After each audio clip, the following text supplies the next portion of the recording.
It's the West Tigers podcast, episode number 369, smack bang in the middle of the Christmas New Year period.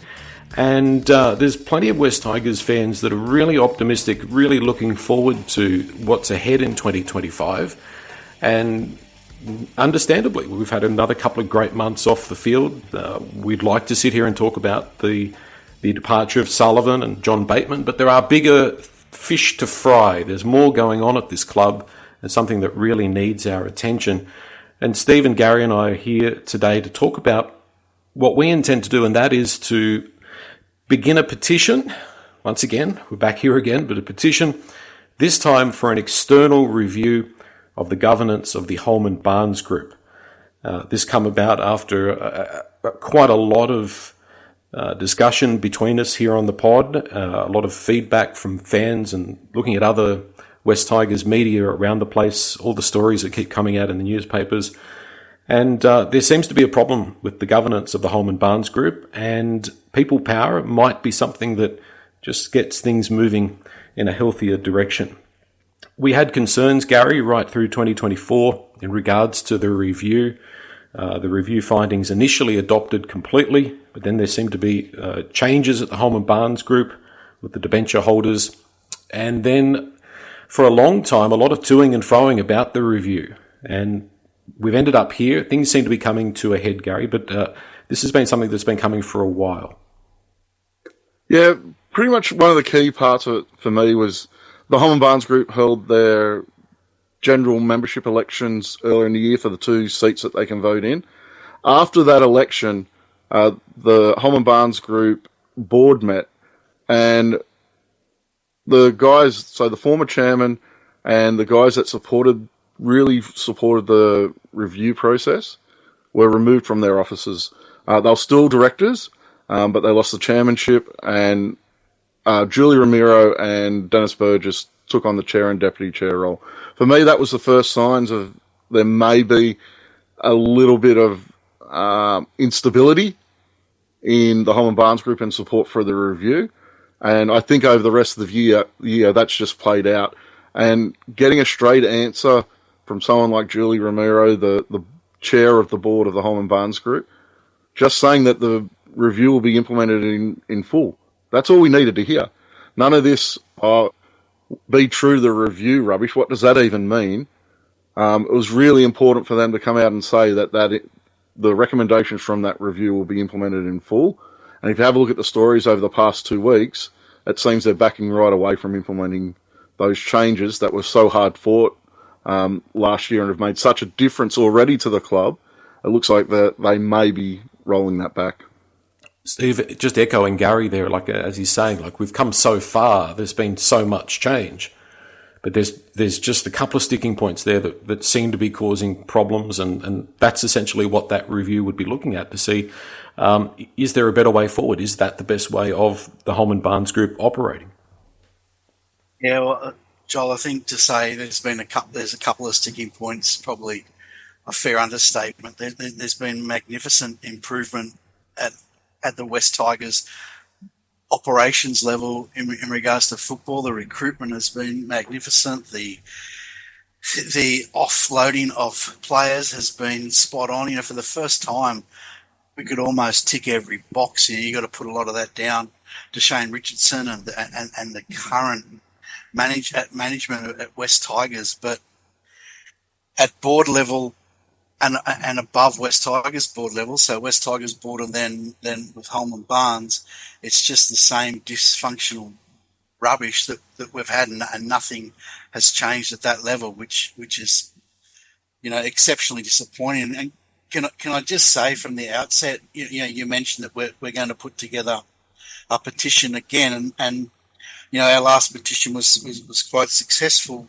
we felt, but people might roll their eyes a little bit and say, who do these guys think they are? What are they doing? Why are they going through the same process again? Just want to clarify that from our perspective, this is not about bringing any spotlight to us or to the pod, and we'll talk further about that later.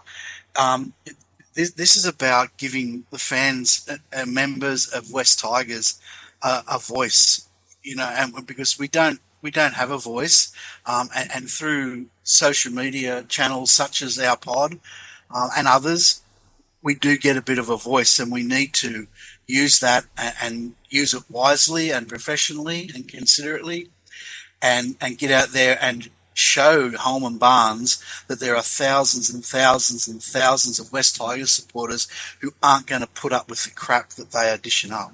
And I think a key point that you did raise there, Steve, was about the dysfunctional aspects of the Holman Barnes Group. Like, the review last year was about the governance of the West Tigers. We had a board that had overseen a decade of issues that was leaking to the media like nothing else and was operating really poorly. Since the changes were made last year, the leaks have pretty much completely dried up, and we've got a club that's functioning. We've got a club that's actually capable of moving our football team forward. We didn't have that in the past. Now, above that, we've got the Holman Barnes Group, who have just in the process of sacking 3 of their directors. They've got a 7-man board, and they're in the process of sacking 3 of their directors, almost half. And that shouldn't be an issue for our club. What's going on at a small leagues club group should not be affecting the running of our professional sporting organisation. 100%. The dysfunctional aspects, and we are targeting the Holman Barnes Group a little bit in this because they're the major owners of the West Tigers. But some of the behaviour coming out of Balmain hasn't been any better. So this isn't a West versus Balmain thing. This is the incompetence of the ownership group that is causing damage to our club. And there's, quite frankly, the skill set between running a leagues club compared to running a modern professional sporting organisation, they don't mix. And the dysfunction that's going on at the Holman Barnes Group now shows why it was so important that we got the review done last year. We got the recommendations put in place because we're trying to get separation from the dysfunction of the Holman Barnes Group from the West Tigers. We don't want that dysfunction infiltrating what's happening at the West Tigers. And the media reports from the last 2 months shows that they're starting to reach out and overreaching the West Tigers again. And it's affecting our club yet again. Do you know, I just listened to what you're saying there, Gary. I think we need to accept the fact that maybe incompetence is not the word to use with Holman Barnes, or especially with Burgess and Romero. Yeah, dysfunction, absolutely. But I think they're highly skilled. 100%. I think they're highly skilled at governance level, in manipulating governance procedures or processes to suit themselves. Like what's going on now is not just the incompetent ramblings of a few old people, right? Like this is a covert, sneaky, sinister, and targeted attack on governance to manipulate the situation to their own end. And I think at that level, they are highly skilled at doing the wrong thing. Well, I mean, I'm not in any position to be defending them, but Andriacchio, Rick Wade, and Gilbert, the removal of them, the reasons and the dirt, is so thin that it's clear that they're just using the system to remove the opposition. I think that's not democratic the way that they're doing that. And you've got to remember they've all known each other for decades. There's some really long relationships here, and those thin reasons and the undemocratic way that they're being removed from the Holman Barnes Group, that's, as far as I'm concerned, there's warning line signs and sirens all around that process. It doesn't look at all democratic what they've done with those 3, Gary.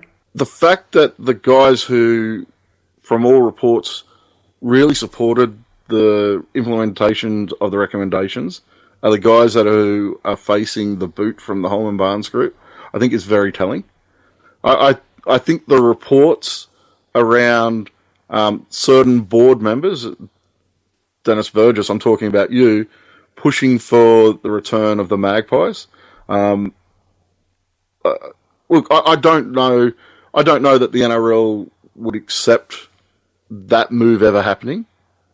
But I don't want someone involved in our club who is pushing to break up our club. Whether they're successful in the long run or not, the instability and the damages that causes to the West Tigers brand is not acceptable.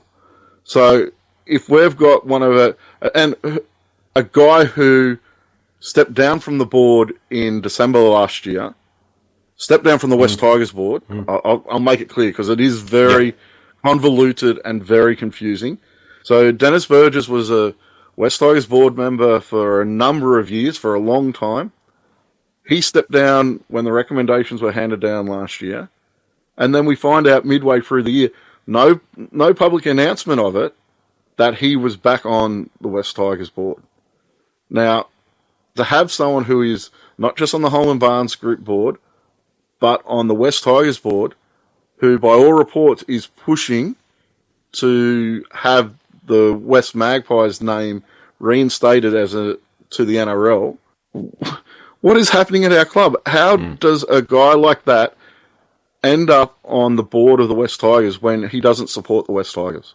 And let's clarify that. And so Gary, you've had more conversations than Joel and I have with people in the know. That appears to be, as far as we understand it, the end goal, isn't it? The end goal for Burgess and Romero is to get the Magpies back. Because there's been up and down and yes and no's in the media about that. Our understanding is that's where it's at. Is that correct? Yeah, I believe so. And he was going around at games last year telling directors of Balmain that they were bringing the Magpies back. Now, I don't think the NRL would ever accept that, but that's beside the point to me.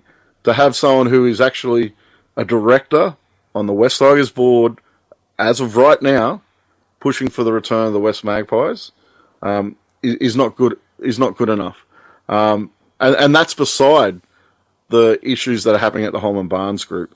That's just a little bit of an add-on to that. The main issue that we really want to address moving forward is the issues at the Holman Barnes Group, and I guess Dennis Burgess ends back up on the West Tigers board because of that infighting and because of that instability.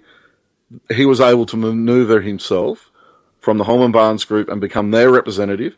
Because I do want to mention very quickly, from the review last year that was conducted by Gary Barnier and Tony Crawford, the recommendation was that the West Tigers board be made up of 7 seats, one each to the ownership groups. So 1 to the Holman Barnes Group, 1 to the Balmain Tigers, and 1 to the West Magpies. The other 4 seats were to be independents appointed by an outside recruitment agency. Now, over the past 2 months, that process has been occurring.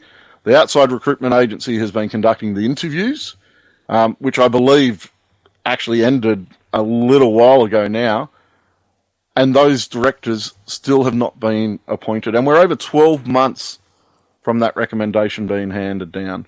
The other real issue I have at the moment is one of the recommendations was that the implementation of the review would be reviewed itself in 12 months' time. Now, the West Tigers board, and primarily the West Tigers chairman, tried to appoint someone to conduct that review into the process of what was happening, and which Steve's been involved in governance, having a look at how you're proceeding in a transition like we're going through is really important. Julie Ramiro blocked that appointment and actually blocked the board meeting where it was going to be discussed. So if you read the article that came out by Chalmers yesterday, that's what was meant when he speaks about her blocking a board meeting that Barry O'Farrell wanted to put in place.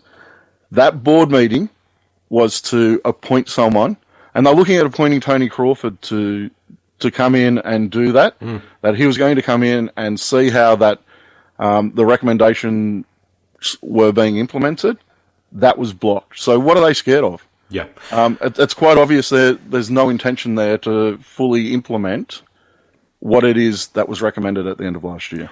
Yeah, because if it was implemented, they would lose some control, therefore closing the door on allegedly what their primary outcome is, and that is potentially the return of the Magpies. But it's certainly about power. It's all about power. Power is never given up voluntarily, people. So if we want to take back some control and make sure that these people that are after the power don't continue to maintain it, because they have the power to continue to ruin our club, which is what they're doing, because in December, we shouldn't be having this conversation. We shouldn't be having these stories come out in the newspaper. This is all got to come to a head, and it's got to stop, because it's holding the whole organisation back. If you're external to this, you just look at West Tigers once again. You think, what a joke, what a laughing stock, and it's ruining our image in the game, and it has to change, Gary.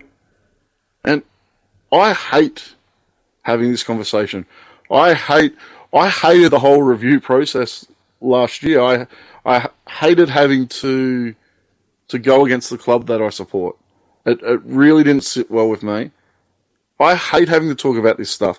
I wish I knew nothing about the internal mechanics of the Holman Barnes Group. I know way too much about it because I had to research it so we actually know what we're doing.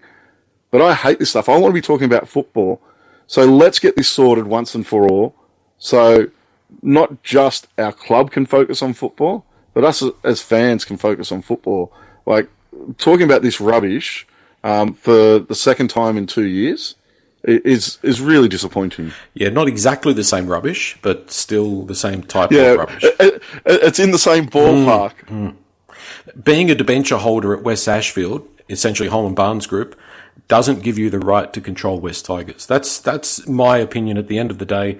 By all means, sit on your board at Holman Barnes Group, organise the meat raffles, do your club stuff, but you don't have the skill set and the expertise to be involved in running an NRL club in 2025. That's my opinion. I think most people would be in agreement with that.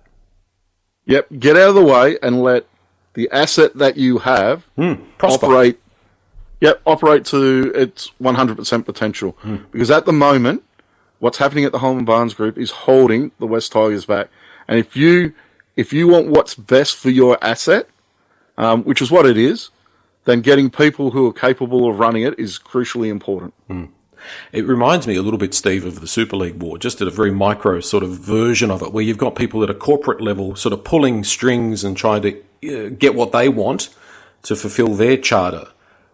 But they tend to forget that, I'm sorry, but we own West Tigers. We, the fans, own West Tigers. We're bigger than you. I'm sorry to tell you that. And that's what came through in that ARL Super League war back then, was that the fans came out.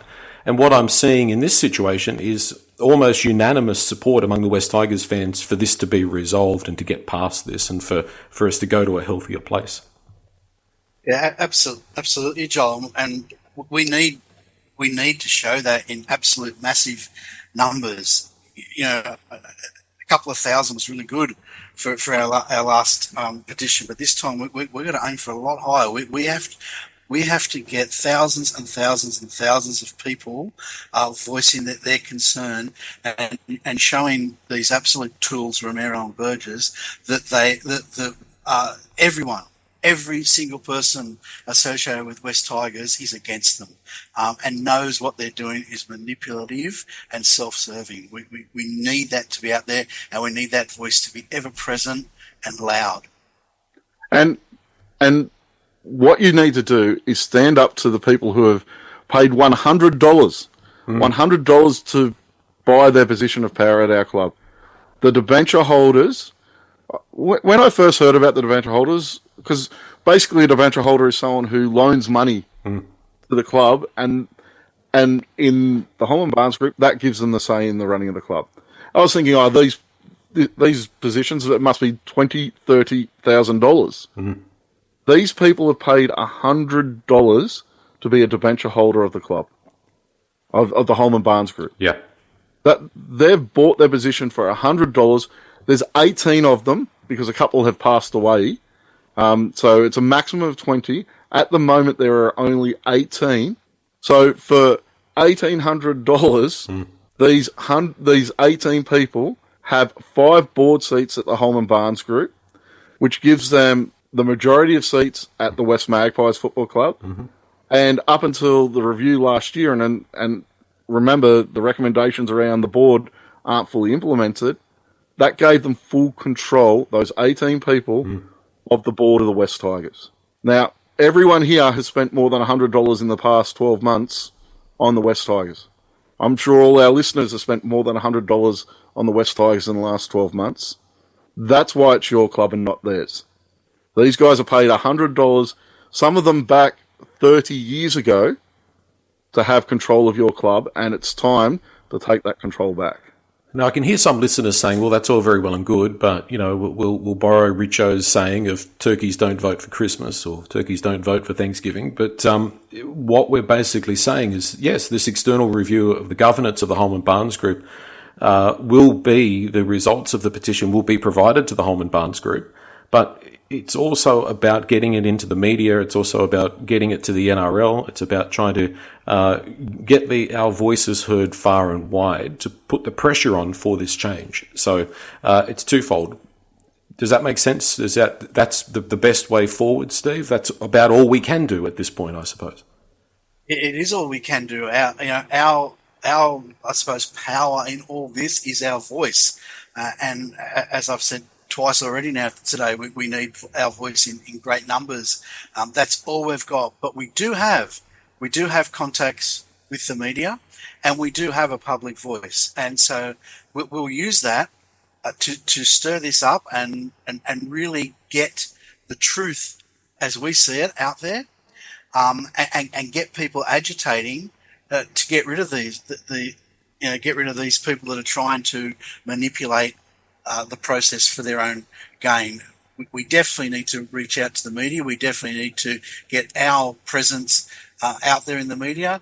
And I think we need to, you've said it, Joel, I think we need to be talking with the NRL and saying, look, here are thousands and thousands of rugby league supporters, people that are true and passionate and true to the game, that have been led up a garden path here. You need to do something about it, and we need to agitate for that strongly. I also wanted to raise, there was an excellent interview a couple of weeks ago conducted by West Tigers Life, which was formerly West Life, have recently changed their name, with Rick Wade.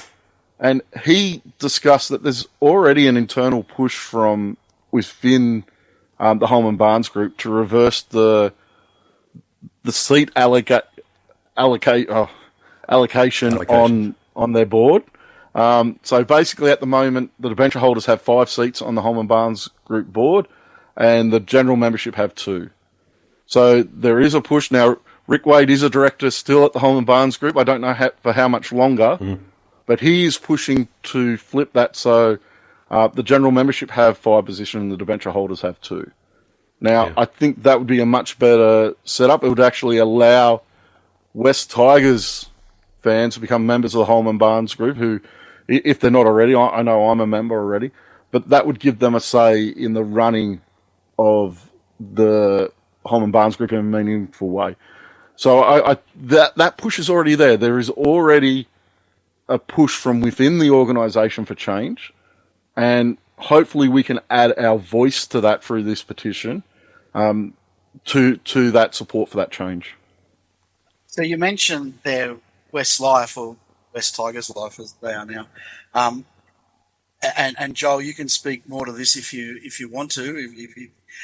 It's our intention not to make this about us, and with this petition that we're going to put together, we're going to reach out to as many of the West Tigers social media groups that we can, and that we know of, and invite them to put their name to the petition alongside us, so that this is coming from West Tigers supporters, not just us. Is that accurate, Joel? Yeah, 100%. I don't want it to be from the West Tigers podcast. I want it to be from West Tigers fans.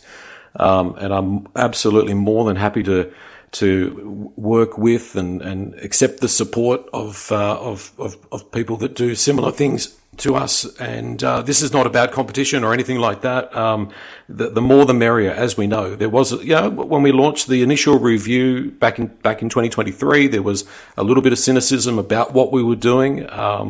But I wanted to be above that this time, if that's possible. So any support that we provided would be very much appreciated. And as I say, we don't want to make it about the West Tigers podcast. It's not about the West Tigers podcast. It's about West Tigers. And if we can all band together, then we have a much greater chance of, and work together, we have a much greater chance of achieving our outcome. So absolutely, the invitation, the hand is outstretched, and we'd appreciate any support.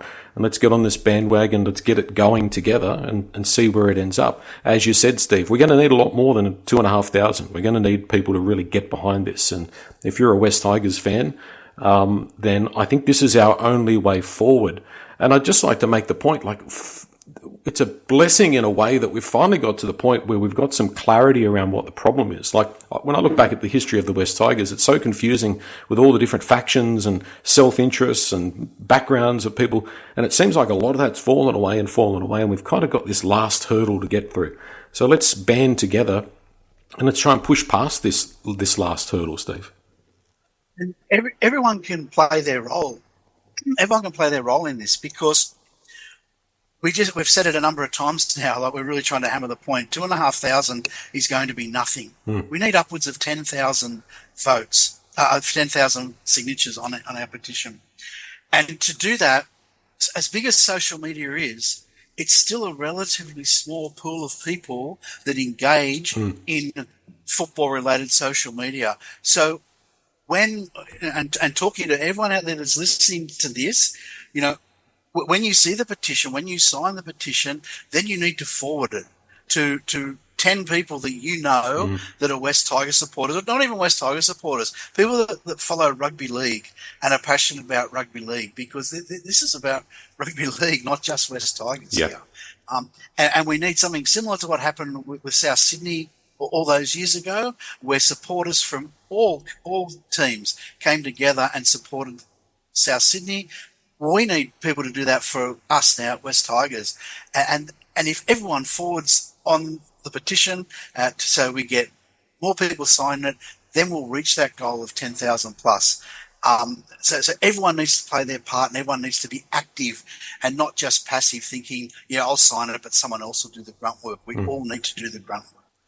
Yeah, and we also want to, the thing is if you get more numbers, then you also get more media coverage, and things tend to build on that. So if we can get up to a good, respectable number, that's where these things gain momentum. If you go to the Sydney Morning Herald or the Telly or whoever, and you've got 10,000 signatures, they'll take that really serious, and then they'll put it out on their much bigger channels. So, let's get this going at this grassroots level and hope it grows. And as I said, any support that's given to us is very much appreciated, because I think we're all of one mind here. This is much bigger than any particular, podcast or web page or whatever it may be. So, what we're going to do from here is we're going to reach out to people from the different podcasts, from the different outlets, and let them know what we're doing. We're going to set up the petition. The petition, as per last time, will be available. The first landing spot will be the westtigerspodcast.com.au website. Obviously, be shared through Facebook, and then it can be reshared through groups like the Ambush, Gary, those types of things. And we'd be more than happy to, it won't be branded as a West Tigers podcast thing. So we're going to see how we go with our other people in the West Tigers fan space, and see if we can get this maybe even rebranded, or looking at it as, something that's a West Tigers fan collective, not necessarily a West Tigers podcast thing. So that's going to be our next steps over the next couple of days. And we may come back with a podcast a little bit later on next week and give an update on how things are going. I know it's probably the worst date on the calendar to launch an action like this, with people being on holidays, etc. But we're going to do our best, because that's all that we can do. So, anything to add, guys? Is that sounds like the way forward, our short-term and medium-term plan? I think it's been covered well. All right. Yeah, nothing here. All righty. Okay, so there you go. We'll be back. Thanks, everybody. Thanks, guys. Thanks, Phil.